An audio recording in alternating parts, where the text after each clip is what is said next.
Shabbat Shalom once again. And now to continue with our rejoicing on the Sabbath day, we have the opportunity to hear from the great Kohan, Benjamin Hawkins.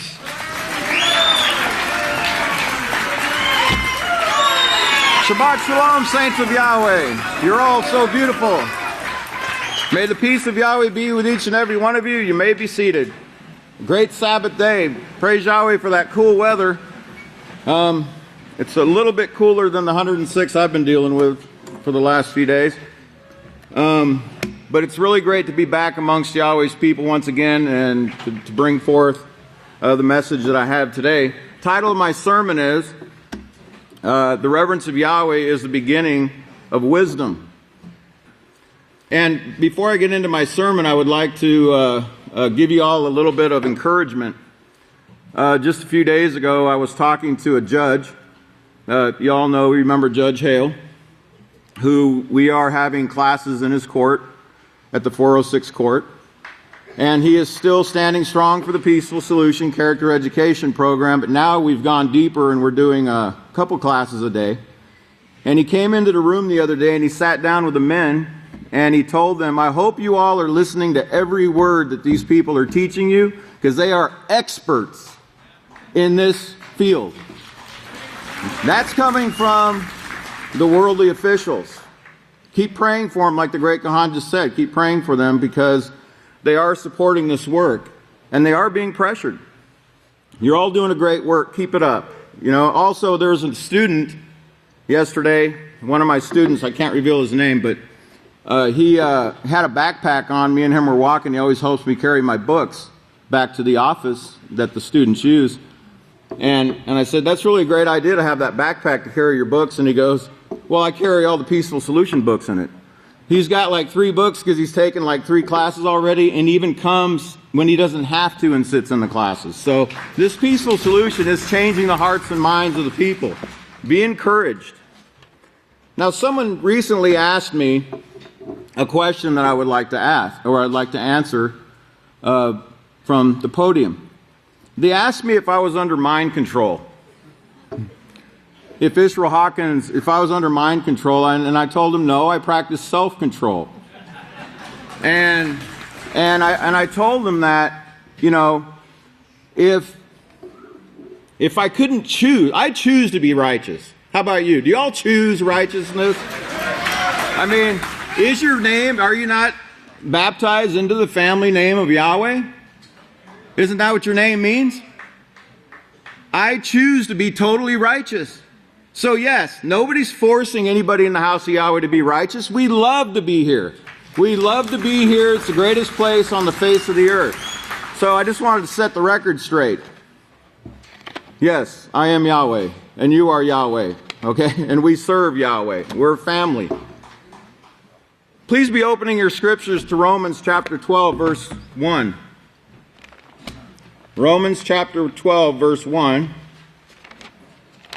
And I'll get into my sermon now. And it's on page 882, and it says, therefore I appeal to you, brothers, and I appeal to you, brothers, as well, and sisters, by the mercies of Yahweh, that you present your bodies as living sacrifices, holy, acceptable to Yahweh, which is your reasonable service.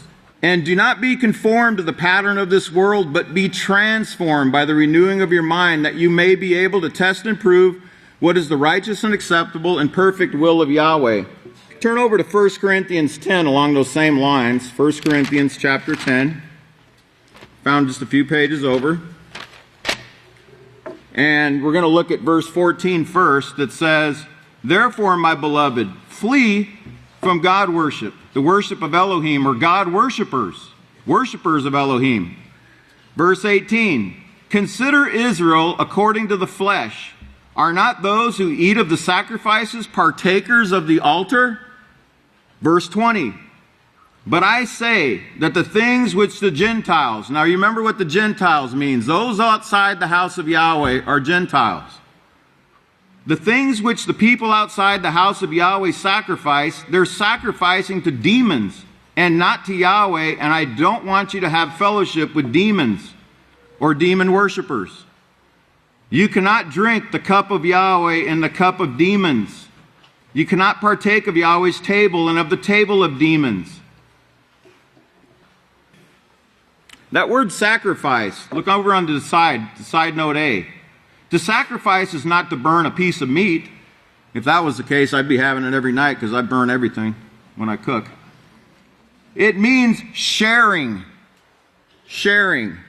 With that word sharing in mind, turn over to 2 Corinthians now, just a few pages over, chapter 6. And let's look at verse 14. It says, do not be unequally yoked together with unbelievers. For what fellowship has righteousness with unrighteousness? And what fellowship does light have with darkness? And what harmony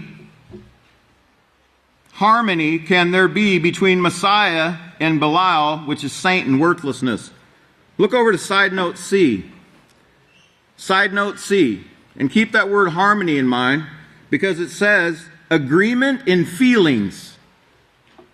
Agreement and feelings. Now, y'all remember what causes feelings? Where are our emotions coming from? It's from our thoughts. But where are our thoughts coming from? 5 senses. Remember? Let's see if we can remember. Hear, see, smell, taste, touch. 5 senses. Well, one of those things that we hear is music. And that word harmony is interesting. You know, the worldly music, or any kind of music, evokes emotions. And that really is the danger of music, worldly entertainment. I'm not talking about the music in the house of Yahweh. There's a difference between the singing of fools and the singing of the people in the house of Yahweh. A huge difference, okay? And you're going to learn that today. Let me read you from an excerpt from the Peaceful Solution Character Education Program Self-Control Manual for those watching out in TV land on the 7 continents. Welcome to the House of Yahweh. We love each and every one of you, and we hope to see you here very soon. But let me read the pertinent portion here. It says, do you know anybody who doesn't enjoy some form of music, from rock to reggae, and it goes into these different musical types? It says, the rhythmic beat and repetitive words can have a hypnotic effect on the listener. Skipping down a little bit, it says, in every time period, music has been used as a means of communication. The singer or composer communicates his emotions. And when you listen to music, it says, you can even go back in your mind into Egypt and remember everything you were doing back then. That's the danger of it, because it's going to conjure up thoughts. And the thoughts, if it's worldly music, it's not going to be thoughts of the house of Yahweh. Okay? But now, when I was driving up here yesterday, I was listening to one of the song CDs, the beautiful House of Yahweh singing CDs, the greatest music that you could possibly hear on the face of the earth.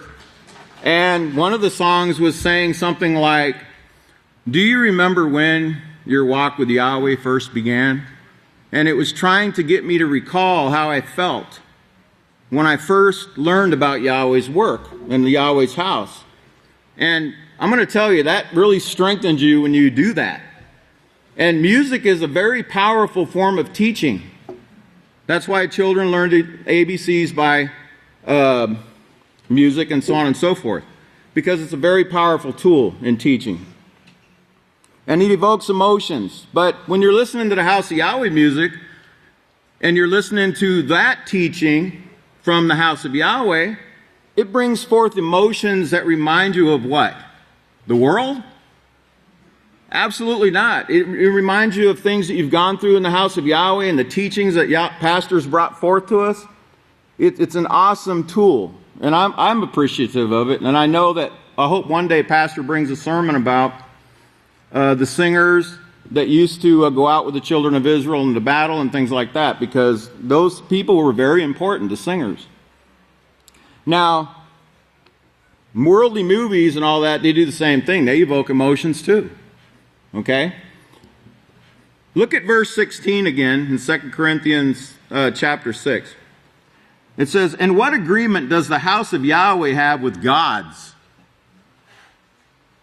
For we are the house of the living Father. The living. We're the house of the living, not the house of the dead. The house of the dead is sitting on the city of 7 hills. That's where the gods are at, and that's where this worldly music is coming from. It's coming from them. If you'll look at some of the biggest entertainers, and I'm not condemning them, because remember, they haven't been called yet. Okay, they will be shortly, or if not, they'll be called in another 1,000 years. But the teachings, if you look at some of these worldly entertainers, a lot of them went to Catholic schools and Catholic colleges and learned the music trade. He says, "In what agreement does the house of Yahweh have with God's? For we are the house of the living Father." And by the way, somebody told me recently, put it in my ear, remember what the great Kohan said about a virus, a perverted instruction? Because that's what they're trying to do. They're trying to pervert the instruction. They're trying to put a perverted instruction in your mind. Somebody told me that we were worshiping a dead woman when we were worshiping Nora, or when we were remembering Nora at the memorial. Well, first of all, let's set the record straight. She's not dead. She's listed among the living. Just like Abraham, Jacob, Isaac, and everyone else. Yahweh's not the father of the dead. Okay? And she will be resurrected very shortly now. She's sleeping. But see, we forget that. We forget that because we forget the teachings that have been brought forth, because we're not putting our nose where it should be, which is in pastors' literature, in the House of Yahweh literature. We are the house of the living Father, so keep this in mind. So, someone also asked, well, is partaking of this worldly entertainment sin? Well, sin is transgression of the law, correct? 1 Yochanan 3:4. Turn over to Deuteronomy chapter 13, and let's look at verse 6. Deuteronomy 13, verse 6. And remember, I'm not coming down on anybody. I'm just trying to instruct. I'm just trying to show you what the Scripture says so we can get it back in our mind again and get those perverted instructions pushed out. It says, "If your brother, the son of your mother, or the son of your daughter, or the wife of your bosom, or your closest friend secretly entices you and tempts you, saying, 'Come on, let's go listen to this music. It's not going to hurt us. We can watch videos.'" And by the way, they got a video game now where you have to go to Hades and fight these little babies that have they're little babies in Hades that have scythes for weapons on their arms. Now I wonder who came up with that idea. Who came up with that teaching that there's babies and burning in hell somewhere? Where did you learn that? I think I learned that in the Catholic Church.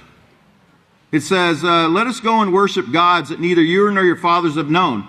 Gods of the people around you, whether close to you or far from you, from one end of the earth to the other end of the earth." Now listen, here's the law. "Do not yield to them, nor even listen to them." You get that?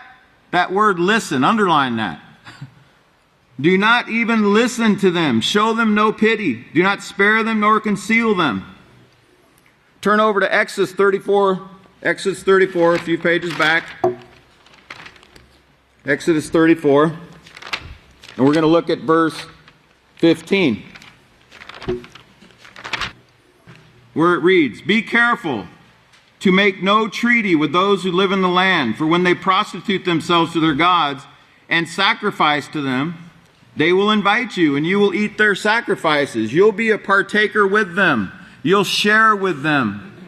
If you're listening to their music, you're a partaker of the sacrifices." Remember what we just read in 1 Corinthians. Turn over to Exodus 23,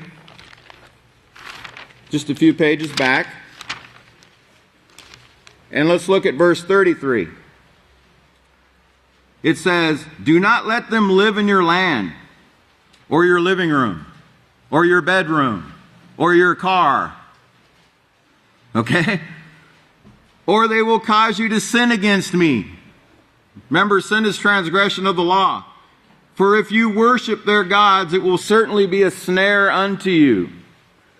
Turn over to Ecclesiastes 7:5. I knew I'd have to move rapidly. Time always just flies. It's on page 521, where it says, "It is better to listen to the rebuke of the wise."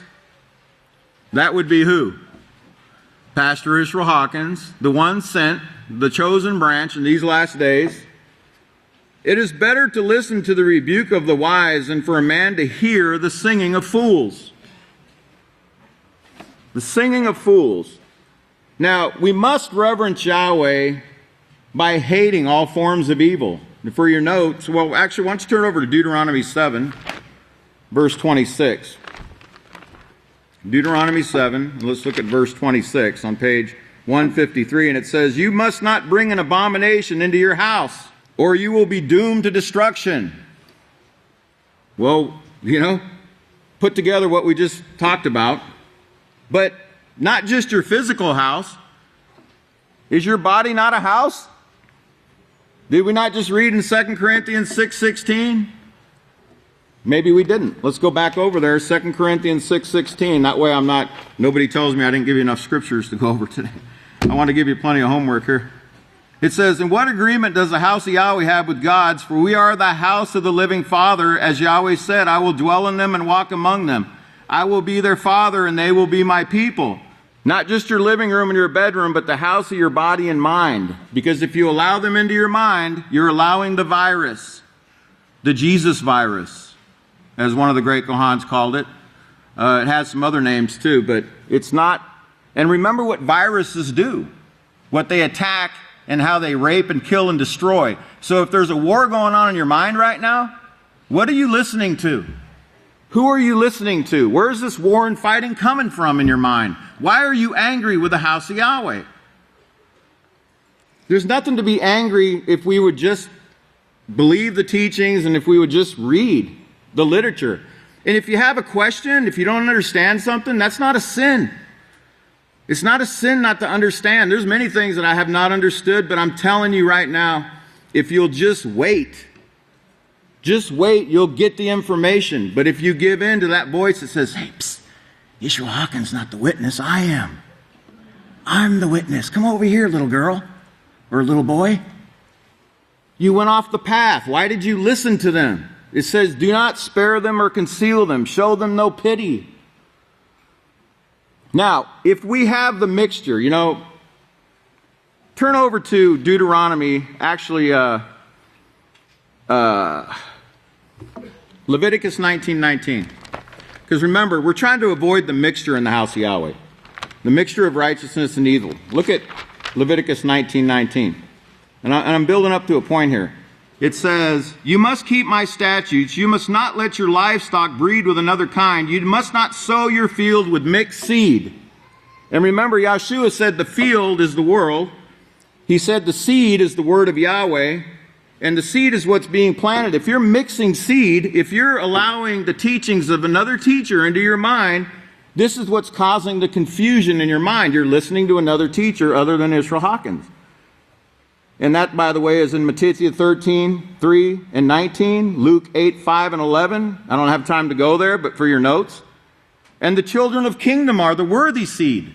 The children of this kingdom right here at the house of Yahweh and everyone scattered abroad that's part of this great work. You're the worthy seed. But there's other seed out there that the Satan has put out there to come to try to draw you away from the greatest work on earth, to take you out of your place. Now, if we have that mixture in us, we're defiled. We're not going to be accepted or acceptable to Yahweh as a living sacrifice, as Romans 12:2 said. Here's what we're going to be. We're going to be genetically modified. Here's the key to the sermon today. We're not even going to begin to understand the teachings of the house of Yahweh if we don't immerse our minds in Yahweh's teachings only. Go back to Romans 12:2 again. I want to show you something. Because when you read these scriptures, like Pastor said, we really got to read them carefully. Look at verse 2. "Do not be conformed to the pattern of this world, but be transformed by the renewing of your mind, so you'll be able to test and prove." You're not even going to be able if you're got your mind in that worldly entertainment. It's not possible. 1 Yochanan 2:15. Turn over there real quick. 1 Yochanan 2:15, found on page 964. "Do not love the world, nor the things that are in the world. If anyone loves the world, the love of the Father is not in him. It can't be. It's impossible. There's a separation. Yahweh will not even look upon sin. Yeshua is separate from sinners. He's not hanging out with them. He doesn't have his radio on. His worldly radio. If you got to have your radio on, turn it on to 88.9 on your radio set, okay? That's the great one. Now, for not my last scripture, but turn over to 1 Yochanan 5:19. Remember what I told you about mind control at the beginning of my sermon? Go to 1 Yochanan chapter 5, and let's look at verse 19. And now remember, if you're not, Yahweh does want us to control our mind. Okay? Make no mistake about it. But he wants us to do it willingly without having to twist us or, force us to do anything. He's not going to do that. He wants us to choose righteousness like he chooses it. Like you're choosing it right now. You're all sitting here right now and you're listening to the teachings. That's choosing righteousness. But now look at verse 19. We know that we belong to Yahweh here in the house of Yahweh, and that the whole world is under the control of the gods. But they think you're under control. No, you're choosing to control ourselves. We're choosing to be like Yahweh because we want to be in Yahweh's family, right? Do we not?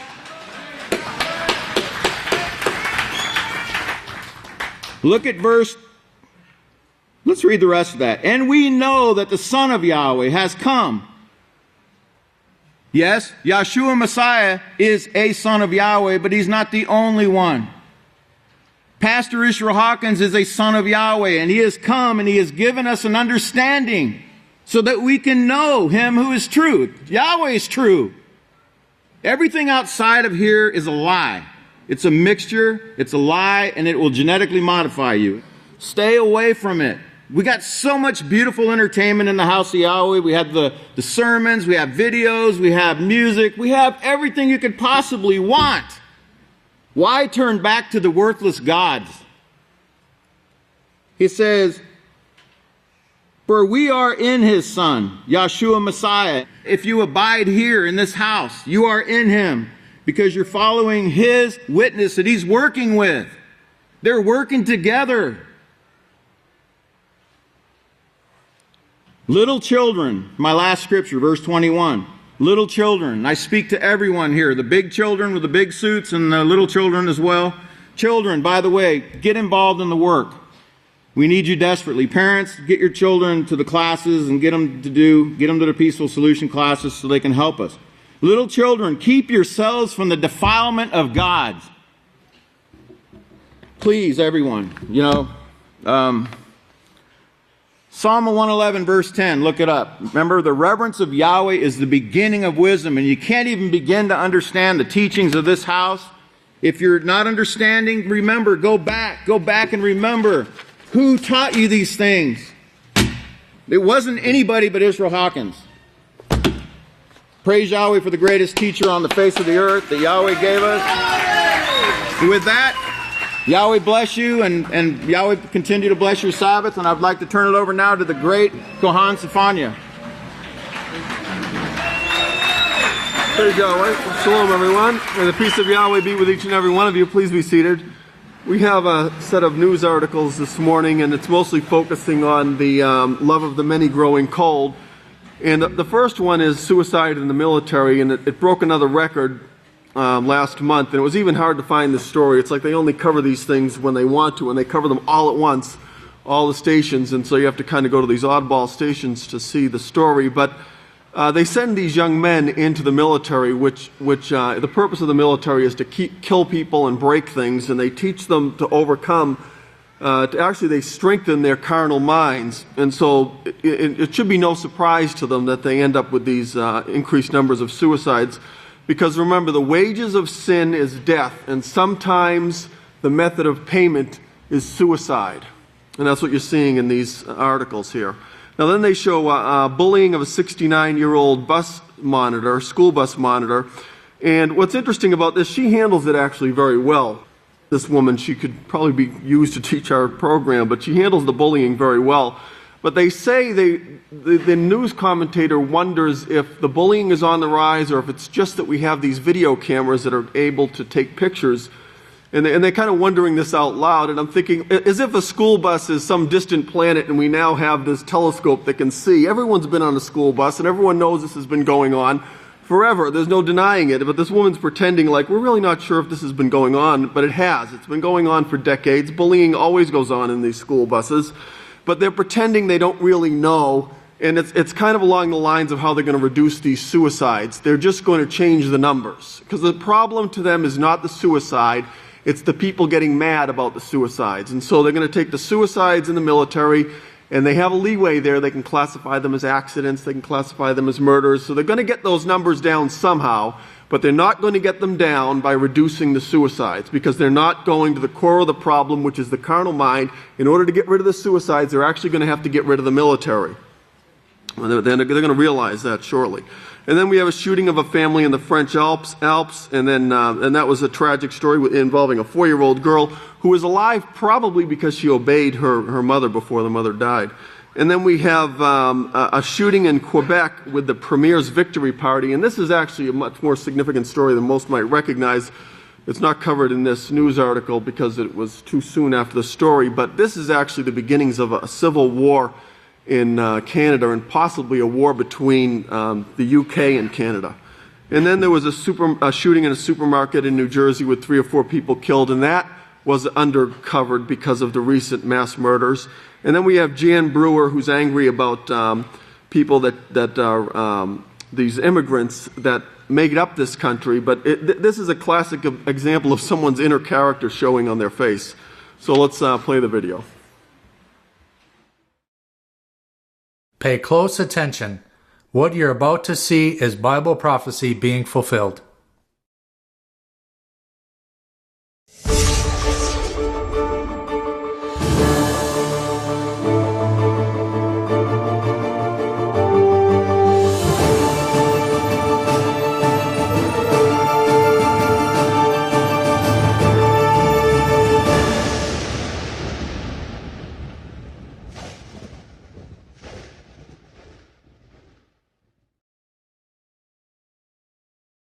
Welcome to another edition of YPN News, bringing you the news in advance and as it relates to Bible prophecy. Katan and Jeff are away on special assignment this week, but today we have an interesting lineup of 4 articles which are tragic, eye-opening, and all find their root in one common source: the doing away with of the original principles which once governed our society and the ongoing social collapse which has ensued as a consequence. For our first article tonight, military suicides are still on the rise, and the surviving loved ones of soldiers who have taken their lives put their grief and anger on display this week in an effort to awaken a military system which families say is simply failing its soldiers. In tears, one widow, Rebecca Morrison, recounted coming home from graduate school to find her husband, Ethan, an Apache helicopter pilot, lifeless on their bedroom floor, dead from a self-inflicted gun wound. And yet another widower, Leslie McCadden, reports that after seeking military intervention on behalf of her husband, she was told by senior officials that her problem sounded like a family issue and had nothing to do with the United States Army. Shortly thereafter, her husband, Dr. Michael McCadden, reported to the base hospital where he was employed and hanged himself. Since 2005, suicides have more than doubled in the U.S. military, and statistics for this year up until June reflect 154 suicides so far this year. That's nearly 1 suicide per day, and more than all of the lives taken in combat in Afghanistan for that same time period. In an effort to turn the tide, the U.S. military is now running advertisements to encourage war pals to look for signs of trouble, and it has also established a suicide hotline, which has already fielded more than 500,000 calls to date. Behavioral scientists, however, say that what needs to be addressed is the stigma attached to help, as many soldiers view seeking assistance as a representation of personal weakness. Yet for families, the problem lies not with the soldiers, but with an apathetic military which has very little concern for their officers after their service.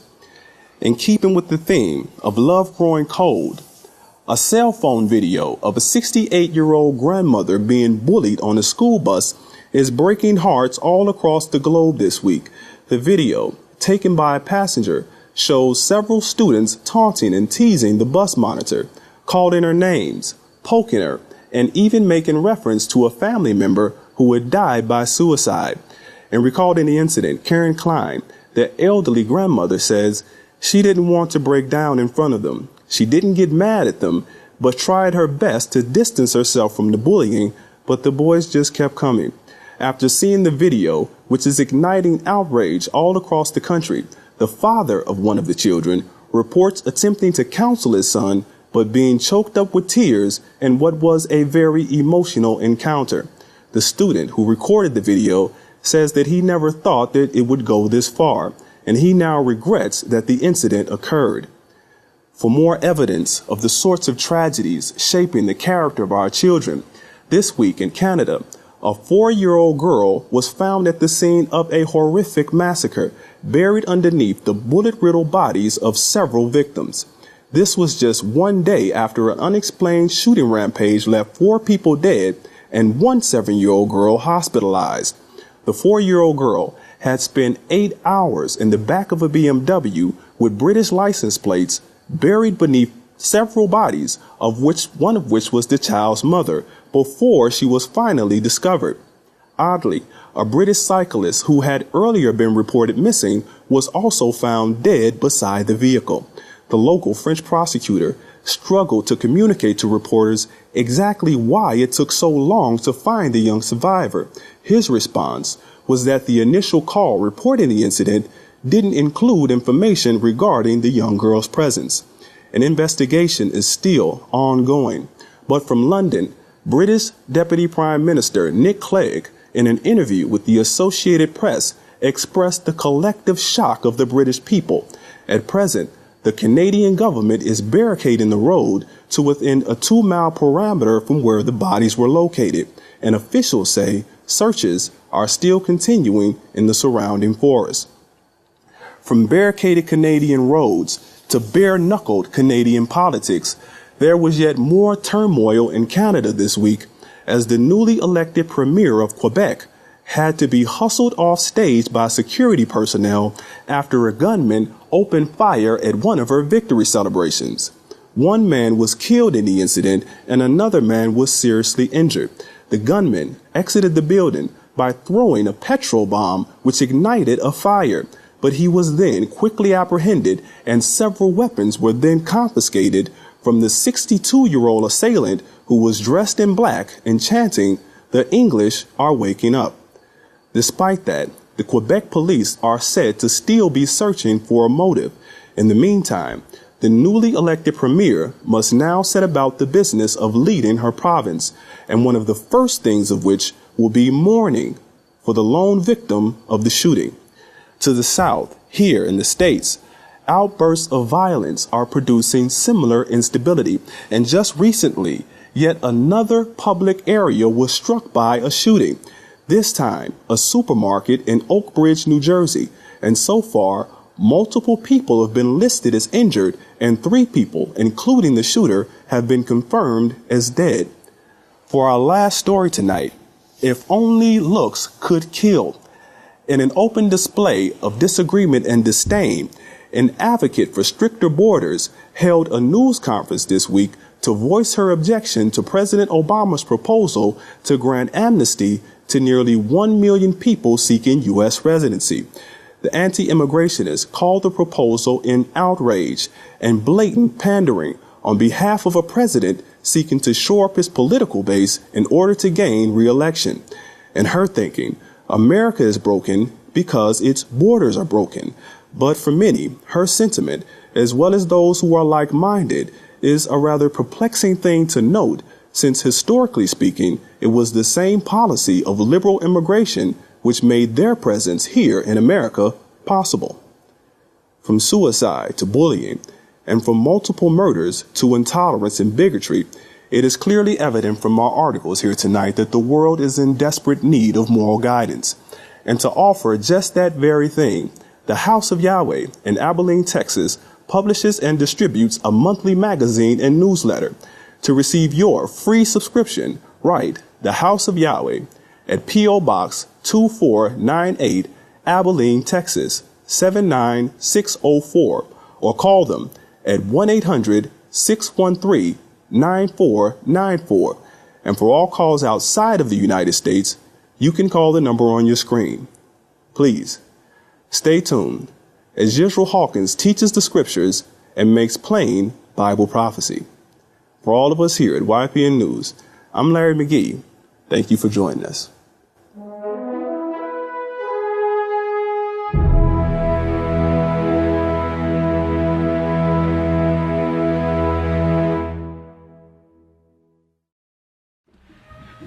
Everyone please stand. The greatest teacher in the world, the great Kohan Yisrayl Hawkins! Shalom, everyone! It's right there.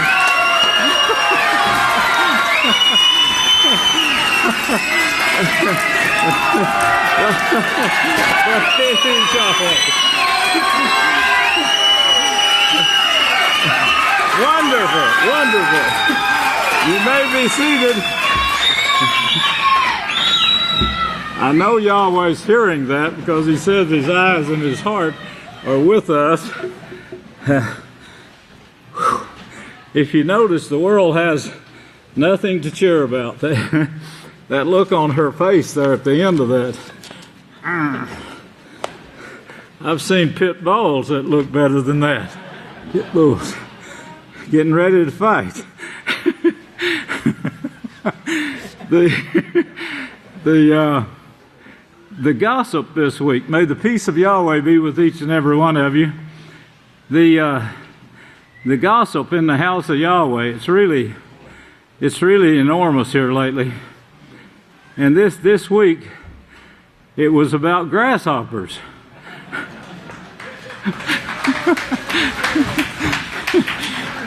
People put this out. There's gossiping about eating grasshoppers here last Sabbath, and one guy said the email started pouring in. See, from everywhere.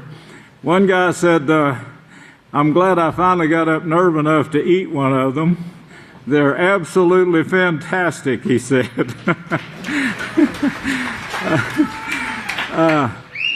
That gossip went out by email. Then the numbers came in that outnumbered the grasshoppers. The letters, the emails have started coming back.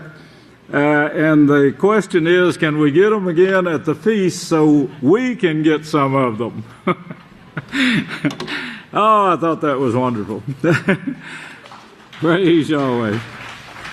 The drought, we'll cover this next week in detail, but the little bit of rains that have touched the United States is not enough to affect anything. And of course, you can see here the rain we got quickly dried up, and the grass is hurting again. What's on the world's mind today is in one trench, Iran and North Korea unite against enemies. Of course, you know that North Korea has nuclear weapons. And, of course, this is going to, this could upset everything and make the determination to wipe out Iran more. And, of course, if North Korea and Iran teams up with Russia and China, who is also putting out a lot of hatred, along with the United States, you know, they too have this look on their face of bitter hatred that is prophesied for this time period. And of course, we're going to see the end result very soon now. Be careful, Texas emergency due to West Nile virus outbreak. We have several cases in Abelin, It takes about 3 weeks after they're tested to get the results back, and I think there's about 4 came back already. Bubonic plague is also in the United States now. Again, now this disease, of course, wiped out so many million people and turned the tide. This is what actually took the power away from the Catholic Church, who had stamped out the book of Yahweh, the Holy Scriptures, made it a death penalty. They actually took people like you and burned them at the stake. They tied them to a stake, put a pile of wood around them, and set it on fire.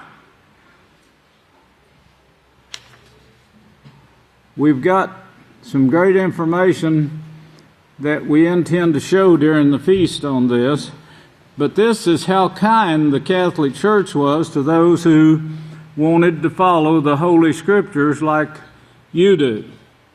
And of course, if it wasn't for the fact that Yahweh is protecting His work right now, we would have been burnt probably with bullets, or maybe like David Koresh and his crew, and who thought they were keeping the feast.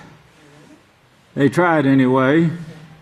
U.S. warns also, now this is sickness and disease is coming with this. If you remember, the only reason I show this is because this is part of the results of sin coming back. What is coming out, what we see coming out, is also inside the brains of the people in this time period, bringing forth confusion in the mind. But U.S. warns of possible worldwide epidemic now triggered by deadly Yosemite Park in California virus. They sent out letters to about 10,000 people saying you may have this this sickness because you came and slept where somebody else slept. They have these beds, and a different one sleeps in that bed, I guess, every night, like the motels, terribly unclean, like they were in the days of Yeshua when he was born. That's the reason his father Yosef would not go to a motel, stay in an inn, because of the uncleanness of, I had dreams about this, and I said, we've got to get our people to stop, using these motels. They're the filthiest places on the face of the earth, outside of the restaurants where they eat. But this is the filth that they've come down to, every table, every bed. And of course, the diseases now are beginning to show, so they're getting worried. On the other hand now, they have technical knowledge increased, as we've been harping on. They're using that technical knowledge for, of course, war, and now they got one they claim that will fly, the Chinese do, a drone that will fly, and they can use mind control on it. Take it where they want, and take it into, if you can remember that bedroom you were in and you want to blow it up, then you can send this drone in to blow it up just by thinking. Also, this shows you should get this. This shows you the great power that is in your mind that you do not have control of. Now, they know that there's great power there, and that's the reason they're trying to harness it, like they're trying to harness the microorganisms to where they can force them to do what they want them to do. We got much more on that too, but we've ceased for the time period because I want you to learn about this great effort to stamp out the Holy Scriptures. I told you I'd have the information to show you about Daniel, the last chapter. Hopefully, during the feast, I'll get to show that. Food prices jump will hit the poor. World Bank warns.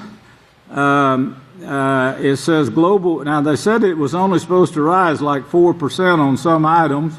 Global food prices have crept up by 10% even in the month of July. So you can see that they're not telling the exact truth because really they don't know. They don't know what's going to take place. But everything right now is showing drought and worry, famine, the things that Yeshua said would be here.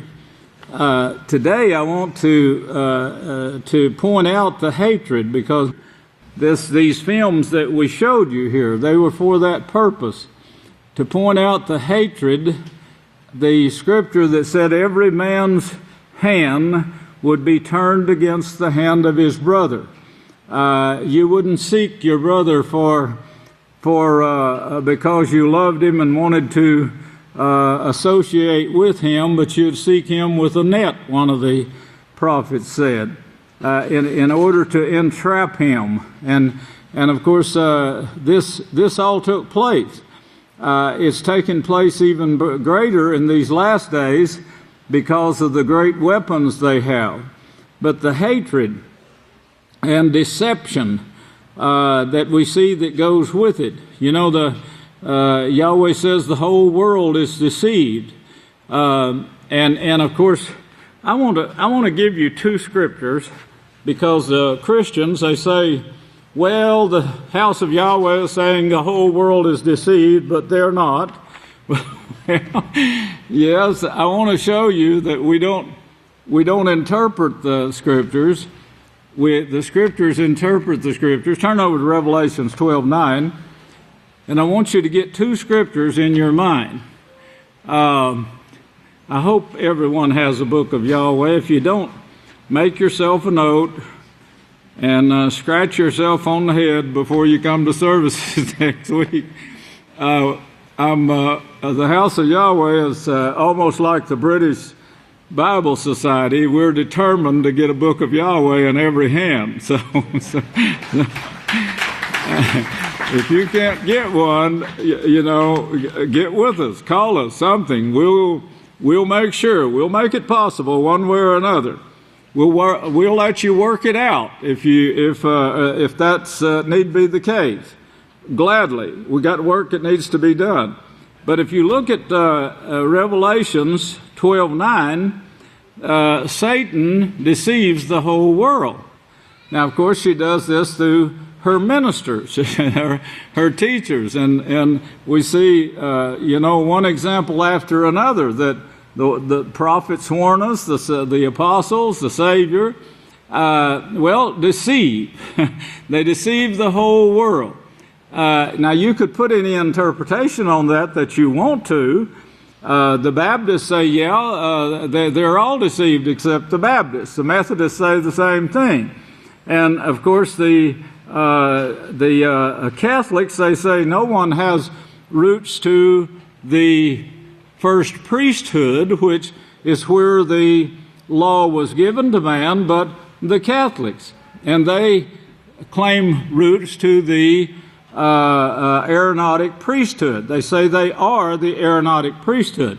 And they're the ones, they're the violent men that took over the whole land of Israel and spread out to other countries, taking them over with nets and spears and sword.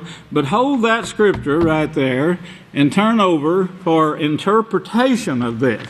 It's shown right here, and it is very easy to understand who's deceived. Turn over to 1 Yochanan 3, and remember the word deception there in Revelations. And I could show you a dozen other scriptures, but if you'll just keep this one in mind as you study, there won't be anyone that will be able to deceive you on this. Satan has the world deceived. Well, how does she have the world deceived? And how do we know it's not us? 1 John 3:4 says sin is the breaking of Yahweh's law. Then verse 7 says, little children, let no man deceive you. Let no man deceive you. That's what Revelations is saying. Satan deceives the whole world. How? They deceive you by telling you you don't have to practice righteousness. Let no man deceive you. He who practices righteousness is righteous. This is telling you, men are telling you, deceivers are telling you that you don't have to practice righteousness. Of course, the apostle Jacob, he said faith without works is dead, and the preachers are saying, oh, only believe, that's all you need to do, just believe. Believe that the tiger's mosquito, I guess, carries bird flu if you want to. But Yeshua said believe too, but he said believe all that the prophets have spoken. The writings, that's what you are to believe. Well, here are the apostles who spoke under inspiration and wrote under inspiration, says the same thing. Don't let any man deceive you. You've got to practice righteousness or you won't be righteous. Now, notice verse 8, he who commits sin is deceived by Satan the devil, who deceives the whole world. He who commits sin. You see how that goes together? It's all written like this, here a little and there a little. And, of course, if you keep this in mind when you study the Holy Scriptures, but you just need those two right there to see who's deceived. Those who will not practice righteousness belong to Satan. They're practicing what Satan tells them to do. As Yeshua said in Yochanan 8:44, your teacher is Satan the devil. And that's what the Baptists are doing. That's who she's following. She's telling them, oh, just believe. You don't have to keep the commandments of Yahweh. They're liars, as the apostle said. They're all liars. In fact, Yochanan himself said, he who says, I know him and keeps not his law is a liar. The truth is not in him. So you see how simple that is? Is anyone fooled on that now? If anyone is, please get with me for more instruction in this. But right now we see the world sick, and we see hatred to the point. This was just an example of the news that we can see that shows this hatred buildup. If you watch the speeches of the Republicans and the Democrats just in the past few days, you could see the hatred and each one saying, they're lying about this. They're not even telling you the truth about this. Bill Clinton did an excellent job in pointing this out and, of course, showed the deception that they tried to pull over one another's eyes, hoping to get elected. Not because they really have an answer to the problems that's in this country. That they don't have the answers. It's been given to some and more of the politicians due to the missionary team that is going out quite regularly, and they're entering into the White House, the offices where each country has a delegate, and they got information for those leaders of the different countries that they can send back home to them. Not that it will be accepted at this time. The Scripture says it won't. They won't repent. The religions won't repent. And of course, the religions are the one that Satan is using to deceive the world, to make them think that they don't have to keep Yahweh's law. When Israel, Yahweh, of course, protected his work in Galilee. And Galilee looked like a stink pot to Solomon. He tried to give it away. They gave it back to him. The king he gave it to gave it back to him, told him he didn't want it. They were impossible people to deal with because they followed these scriptures, and of course they taught them. Now that, of course, leaked out to all of Israel, and especially Jerusalem, who was being controlled by the Catholic Church at that time. They're calling themselves Pharisees, Sadducees, Essenes, and anyone come up with that other one?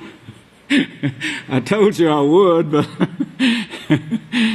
we'll get it. It's Herodians. Herodians.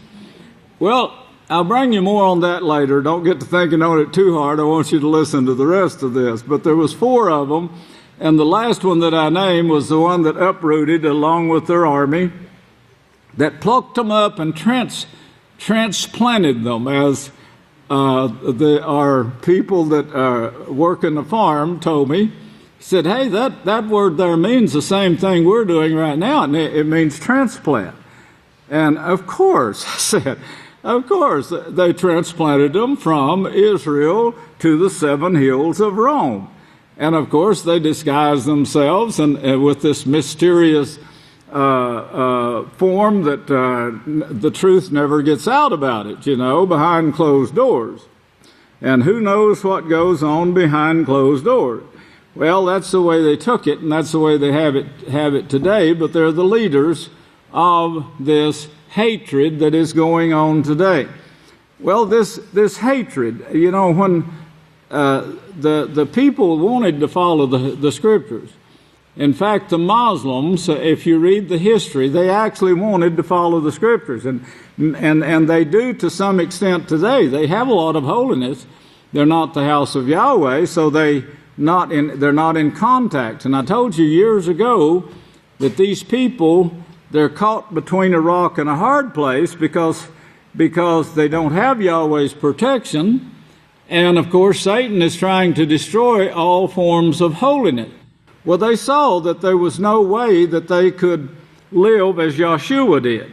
And Yahshua said, no retaliation, no wars, no fighting. If you live by the sword, you're going to die by the sword. That's it. And you're not going to make it into the kingdom of heaven if you retaliate like Cain did with Abel. Yes, Abel outdid Cain. He served Yahweh fully, and this way was being accepted by the people. And Cain eventually rose up and retaliated against him and murdered him. And of course, that's what your scripture shows. Well, what we see in the Muslim worlds now that's wanting not to be like the West, and they're saying the women want to, but the women say, no, we're not wanting to. We don't want our daughters to grow up like this. And, I've said before, some people, at a vulnerable age, they think that lust is great, and they start allowing themselves to get into it because it looks great to them. Now, if you would picture yourself as someone who has a child your age, that you have a child your age, and this child, you're seeing that child get into this same situation, then you would see the evil into this, because you don't want your child hurt like you got hurt. So you'll be able to see it. See that? Praise Yahweh. This way you'll be able to guide your child away from these lusts. Point it out to them. Would you want your daughter? If you had a daughter, would you want your daughter doing this today and getting caught in this trap that the disciples and the apostles, the prophets wrote to us about and tells us don't go near, don't go near this. It's a den of sickness and death. So stay away from it. Close your mind to it. Get your mind on entering Yahweh's righteous kingdom. Well, of course, back to the Muslims and those who were trying to follow the laws. They had scriptures. They had copies. They had copies of at the last, there was copies made of the entire Bible. Now, this took one monk, the history says, it took one monk about 17 to 20 years to write this Bible. So you can see they're limited, but people shared them.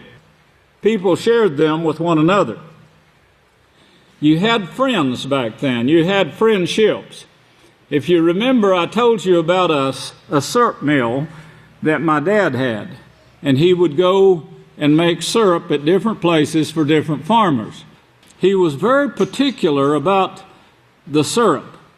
And he would take home syrup every evening, and he'd say, Maggie, test this and see if I did okay on it. And Mother would tell him yes or no. This doesn't taste right, or yes, this is excellent. And he would go back the next day and tell the farmer that this syrup shouldn't be put on the market. Let me have this for my wages, and I'll use it to feed the cattle. He was very particular about his integrity dealing with other people. You don't find this today in today's businesses. In fact, it's a all-day job to try to get a warranty that you have on a tire or a car of some kind to get the warranty fulfilled. It's not like it was in that time period where the man felt obligated to do a certain job and do it right. A handshake at that time, it was like signing a contract. And I remember my dad, he would rather suffer and even have his family suffer than to break his word on anything. He just would not break his word. And he whatever he said, that's the way it went. And if it hurt, it hurt. And sometimes it did, but I admired Dad greatly because of this. In fact, when I visited Oklahoma the last time, I visited a man that I worked for there along with my dad and my brothers. Worked on a huge farm there. That's the last part of Oklahoma Live. And the man was sick and dying at that time. But I said, we were talking about Dad, and I said, well, you know how he was. He'd rather hurt or suffer loss than to break his word. He said, I remember that about your dad. Well, I was glad.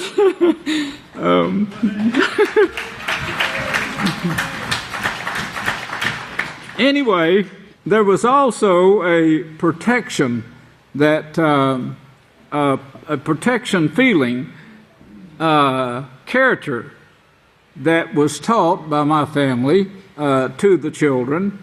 You don't hurt others. You don't take advantage of others.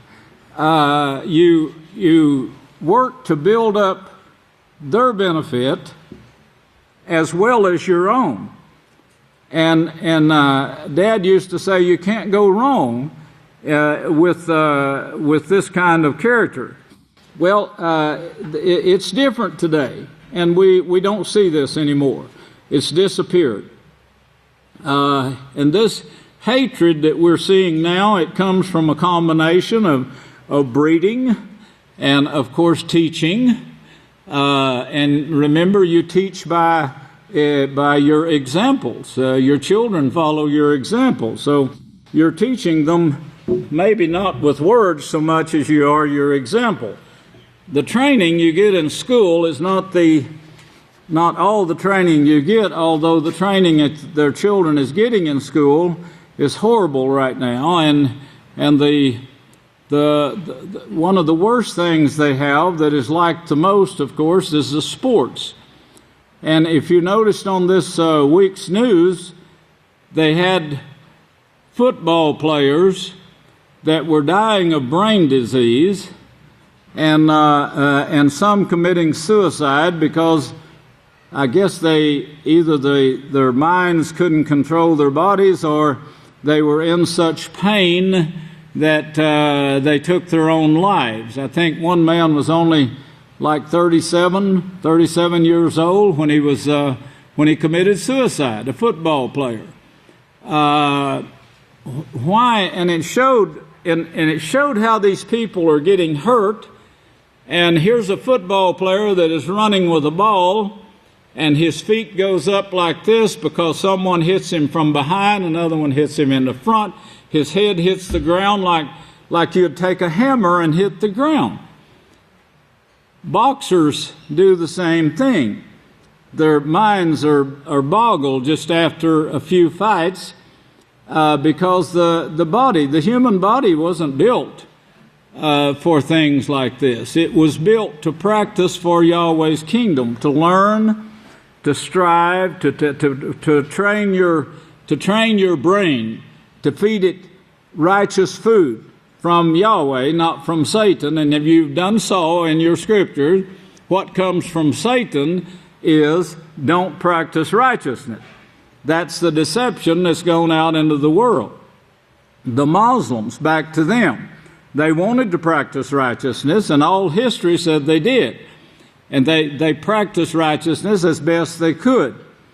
Their book that they put out, which I have and have read, they go by the laws of the prophets, and they believe the prophets.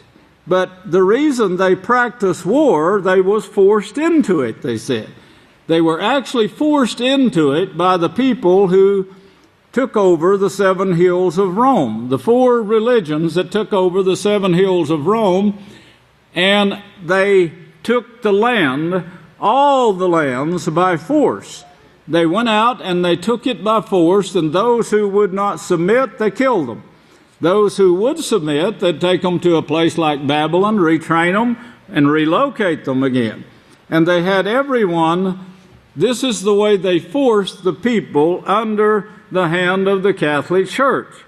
Not that they had the truth, not that they had righteousness to follow, but they had force, and the people were afraid. They were deathly afraid of what they saw taking place. Parents were betraying children. Brothers were betraying brothers and sisters. You might have heard about Queen Mary, or Bloody Mary as they called her, because she burnt so many people like Joan of Arc at the stake. It didn't make any difference if they were man, woman, or child. If a child insisted on following the scriptures or held up for their mother and daddy, they didn't mind throwing them on the fire. There was no love there. Only hateful looks. The drawings that you see from the priests who stood and watched these people burn it's not a joyous sight. It's a sickening sight to see. Well, that's what got rid of the Bible. That's why the Bible disappeared. And of course, laws were passed by the Catholic Church to prevent it from ever coming back. They wanted to destroy it, get rid of it forever. But there was too many copies. And that's what you saw also in Jerusalem taking place. You saw people, the law was required by Moshe. They insisted that law be performed. And if they saw it lacking, the people rose up about it and started protesting. Like Yochanan came and told his brother, Philip. Yes, they were brothers. Not biological, but they were brothers, supposed to be brothers in the faith. And he told him, it's not right for you to be committing adultery with your brother's wife. Well, that's what took place in Jerusalem, and it started wars inside, and they couldn't compete. The Pharisees, Sadducees, Essenes, and Herodians, they couldn't compete with these people because it was gossip, just gossip getting out that the word said this. It was written by the prophets. It said this, and here the king is doing this. So with this come uprisings, and this is the reason the temple was finally destroyed.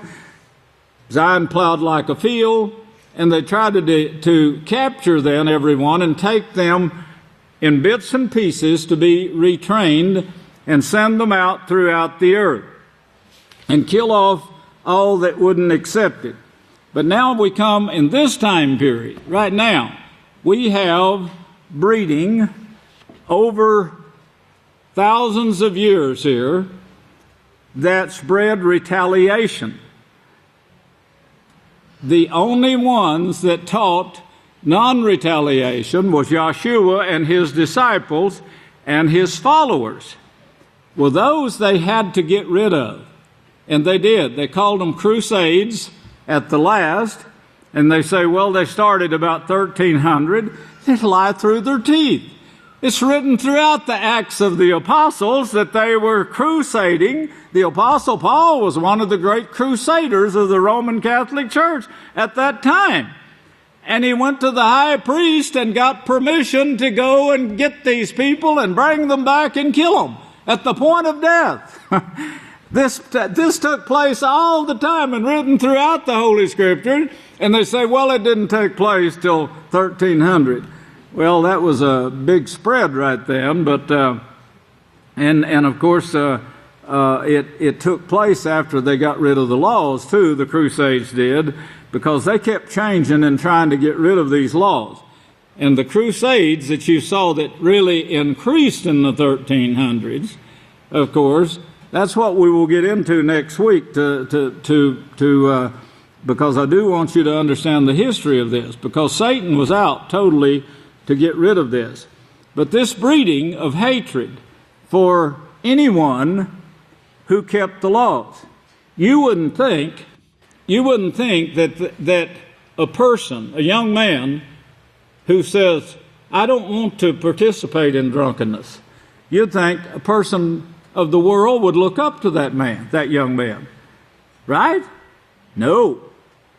In fact, if you tell them, well, yeah, I like to party. I like to get my share of the booze. I like to get my share of the girls, meaning defile the girls. Well, a smile comes on their face, and they want to know more. Otherwise, there's a frown comes on their face, and you're rejected right then and there. Why would you think this would take place? Why would you think that in the first place, that who was the start of the breeding program, who was Cain, and all the world's gone the way of Cain, but now it's in the genes. Really. Now, if you know anything yet about the genes and what is there, we don't know quite all yet. They are doing some studies now that I read about that's fantastic, that shows the genes and what they're capable of and what actually goes into this thing. If you remember the films, you got to remember all this and keep it in mind. The only reason I showed you microorganisms is to show you how Yahweh operates and how we cannot change that operation. It's made perfect. You're made perfect. But over thousands of years now, we see this breeding take place, hatred that's put into these genes. You know how you get a pit bull to begin with? Does anyone? Probably not. I used to study that, because you can take any breed of dog, and of course all dogs came from a single dog, 2 dogs. That's the way they came, and Noah took them on his ark. But they took those dogs and they bred them to do certain things. You can breed them to guard sheep and to herd sheep, and work with cattle. You can breed them for watchdogs. If you get a watchdog, it comes from, say, 19 generations of watchdog. You got a dandy watchdog there that's already bred in. It's easy to train them to do that because it's bred in. Now, they got the pit bull from the same dogs. They got the pit bull from Friendly Shelp. You remember the song of Shelp? I used to sing it, but he went to heaven, so the song goes, he was so beautiful, that dog was, and a friend to the boy. Well, they got that pit bull that literally, that is easy to teach him to hate and to kill. Well, they got it the same way that the world got their hatred today. It's just bred after one generation to the other. And then when the movies came into, with the increase of knowledge, and we got the movies to where we could have people on screen, we could make them do whatever they wanted to do on film, and we brought forth killing into the homes. You know, until then, the people heard about people killing, and they wonder, why are they doing those things, you know, especially in wars. I remember when friends of mine friends of my family, who lived close to us, and they had, I think, 11 or 12 children, and several of their boys went to the army, and of course they came back without limbs, some of them, and some of them didn't come back. And I thought, this is really a horrible thing that I'm seeing here. Why are they doing it? Well, of course, in the movies, they gave the news also, and they painted the Japanese as being the horrible enemy of the United States. They painted Germany as the same way. And anyone they didn't like, they put them on the news, and they build up a hatred. They even showed Japanese men force raping and so forth. And they put this on in the movies, that is, on the screen, in the news that they'd give before they would show the movie.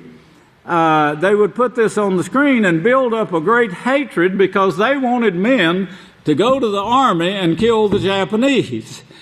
Well, what they didn't realize is the future generations. Well, we have future generations now. It's backfiring. It's backfiring on them. The whole setup now is backfiring.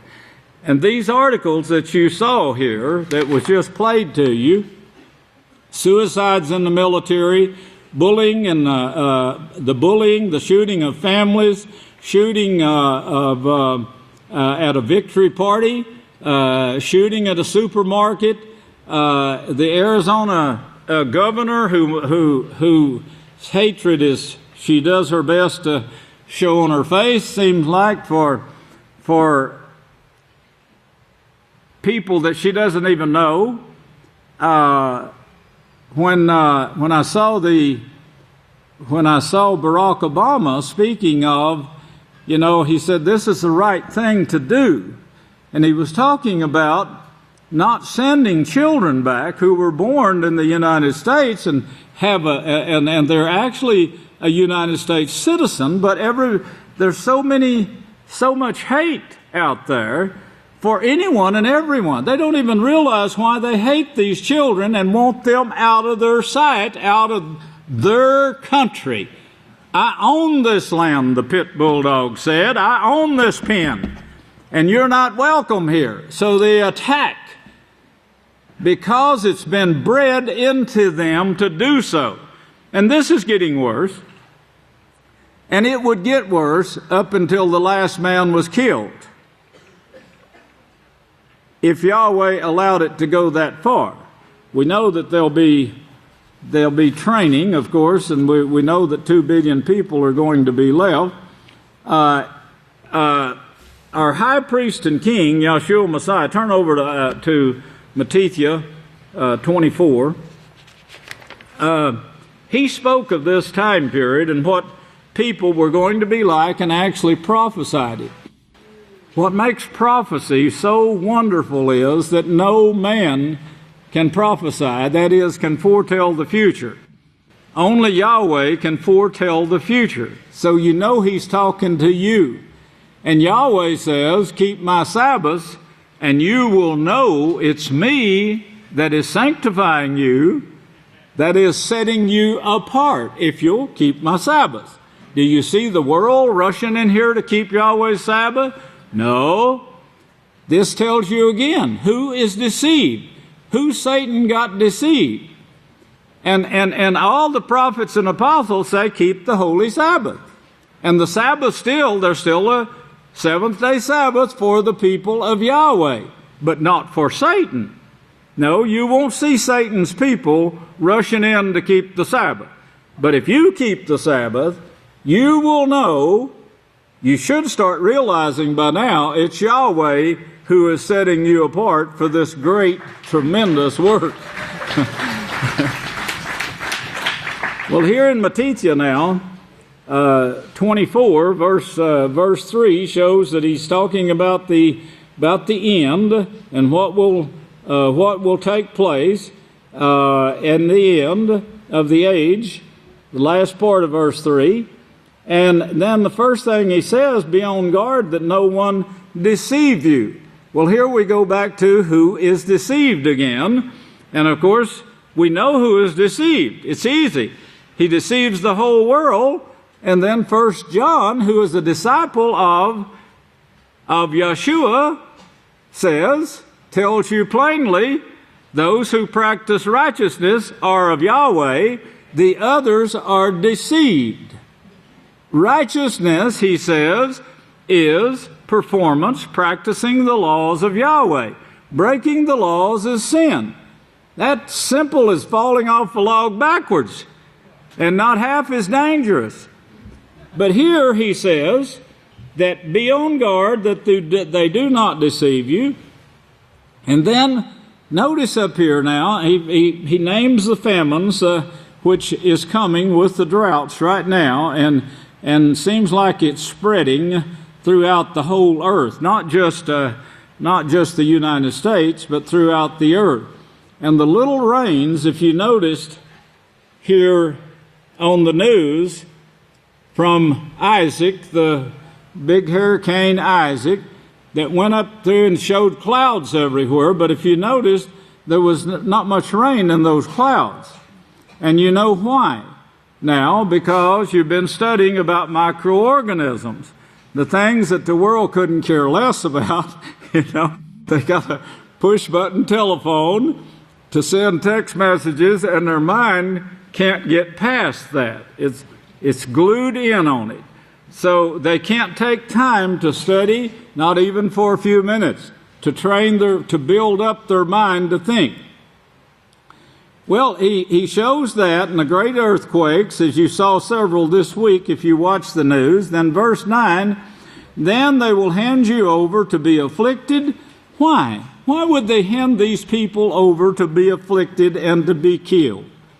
Many will be offended and fall away. Now, this is a great prophecy because it goes back to prophecies from the prophets that Yeshua was talking about that we'll get deeper into next week. Many false prophets, many deceivers, see, verse 11, he tells you again, that will deceive the many, as the Diaglot says. The many will be deceived. How? By letting Satan tell them they don't have to practice righteousness. And because iniquity, which is the opposite of righteousness, that's doing away with the law, because iniquity will abound, love will grow cold, or hatred will increase, as we're seeing here in this bit of news. And we just showed you a little bit.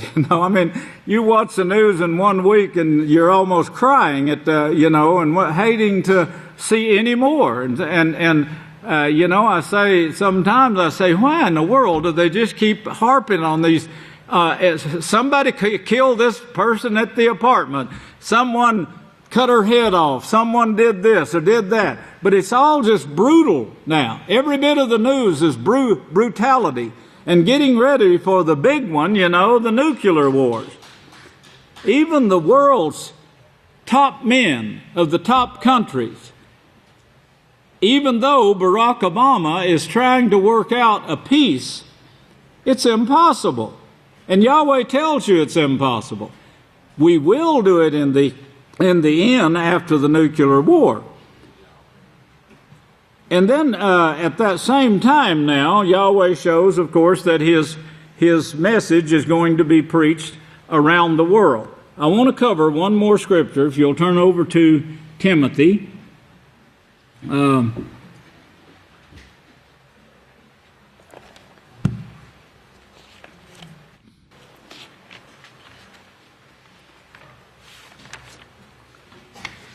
In 1 Timothy 4, 1 Timothy 4.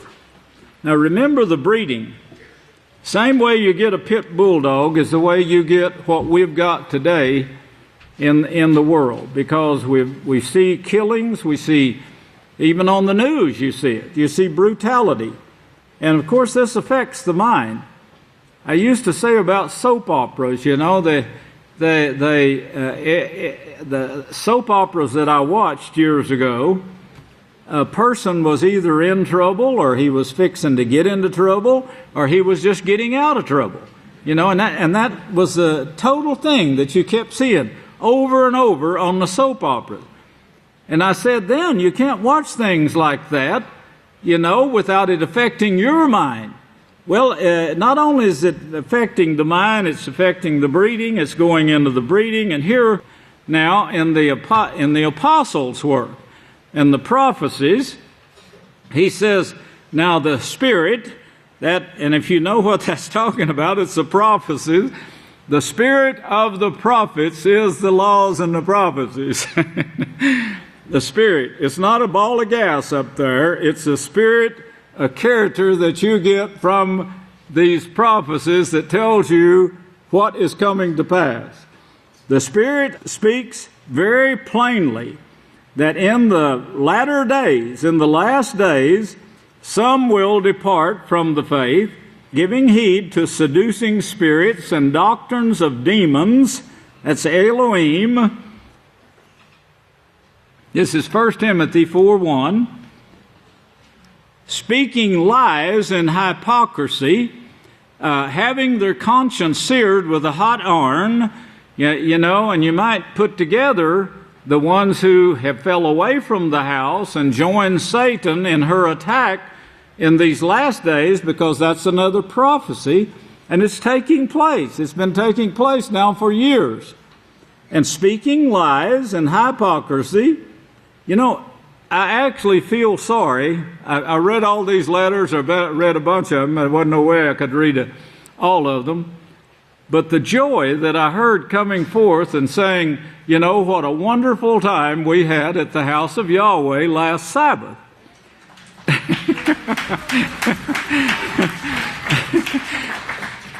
And practicing righteousness. And then they talked about having this great treat of eating grasshoppers. And I said, you know, I really feel sorry for anyone who doesn't belong to the house of Yahweh. They don't know what they're missing. Well, he said in verse 3 now, forbidding to marry, sodomy is okay, and bestiality and stuff like this, but no, don't let them get married till they've experienced this and this and this, and committed murder, you know, a few times in their life, and then let them get married. Instruction which Yahweh created, received with thanksgiving, for Yahweh founded by ordinance, established the law, everything that is righteous and suitable. No one is to condemn that instruction which can be received with thanksgiving, for it is sanctified, ordained through the word of Yahweh and prayer. Well, if this had been taught to all children, and notice this is in the last days here in verse 1, they'll depart from the faith and they'll follow this doctrine of demons. Now remember what Yeshua said in Matthew 24:12, that the love would grow cold following this doctrine of demons that the world has to offer right now, and the breeding. The breeding, I dare say, has, of course, spread over, and we're wrestling with that daily in our lives. But 7 years, takes 7 years to renew the body totally. It actually takes longer than that, because during that 7 years you feed it some more evil. So, you know, it's a struggle that you have, but every year, every day you get better, and your body gets better and more capable. And that's what Yahweh, of course, is looking for, is is the effort you're putting into it. When we get our new bodies, we won't be having to wrestle with sin anymore. It's going to take over. Righteousness will take over. But Yahweh bless you, and I'll turn the services back to the song leader. I love you.